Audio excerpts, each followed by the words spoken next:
দীর্ঘ নির্বাসনের পর দেশে ফিরে রাজনীতির কেন্দ্রবিন্দুতে BNP chairman Tarique Rahman. British বার্তা সংস্থা রয়টার্স বলছে, আসন্ন জাতীয় নির্বাচনে জয়ের মাধ্যমে প্রধানমন্ত্রী হওয়ার দৌড়ে সবচেয়ে এগিয়ে রয়েছেন তিনি। তবে কি সত্যি হতে চলেছে প্রভাবশালী গণমাধ্যমটির এমন ধারণা?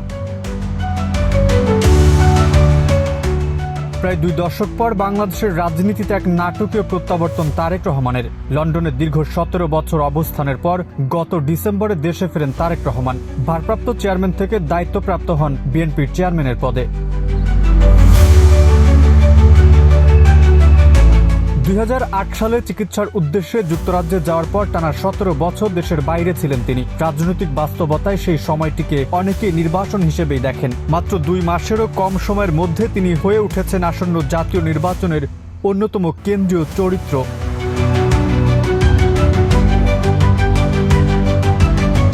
ব্রিটিশ বার্তা সংস্থা রয়টার্স প্রকাশিত Tarique Rahman from exile to edge of power শীর্ষক প্রতিবেদনে বলা হয়েছে, আগামী 12 ফেব্রুয়ারি নির্বাচনের জয়ের মাধ্যমে প্রধানমন্ত্রী হওয়ার সম্ভাবনায় সবচেয়ে এগিয়ে থাকা প্রার্থী এখন তারেক রহমান। রয়টার্সের মতে, সাবেক প্রধানমন্ত্রী শেখ হাসিনার পতনের পর যে রাজনৈতিক শূন্যতা তৈরি হয়েছে, সেই সুযোগেই তারেক রহমানের উত্থান ঘটেছে। বিশ্লেষকরা বলছেন, এটি বাংলাদেশের দীর্ঘদিনের রাজনৈতিক মেরুকরণের একটি বড় পরিবর্তনের ইঙ্গিত। প্রাণ ফ্রুটো, সময় অসময় ফ্রুটোময়।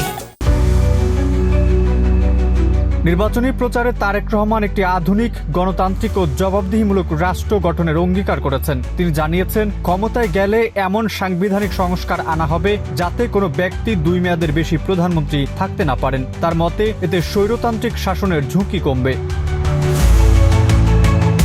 অর্থনীতির ক্ষেত্রে তিনি দরিদ্র পরিবারের জন্য আর্থিক সহায়তা বাড়ানোর প্রতিশ্রুতি দিয়েছেন। একই সঙ্গে দুর্নীতির বিরুদ্ধে কঠোর অবস্থান নেওয়া সহ নতুন শিল্প খাত গড়ে তুলতে অর্থনীতিকে বহুমুখী করার পরিকল্পনার কথাও বলেছেন তিনি।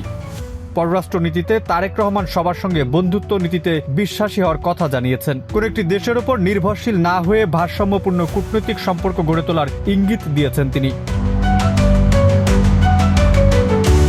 বিশেষজ্ঞদের মতে, একদিকে তিনি জিয়াউর রহমান ও খালেদা জিয়ার রাজনৈতিক উত্তরাধিকার বহন করছেন, অন্যদিকে তরুণ ভোটারদের সামনে নিজেকে ভবিষ্যৎমুখী নেতা হিসেবে তুলে ধরার চেষ্টা করছেন। সব মিলিয়ে নির্বাচন থেকে ক্ষমতার দ্বারপ্রান্তে তারেক রহমানের যাত্রা এখন দেশের রাজনীতির সবচেয়ে আলোচিত বিষয়। এখন দেখার বিষয়, নির্বাচনের ফলাফল কোন পথে এগোয়।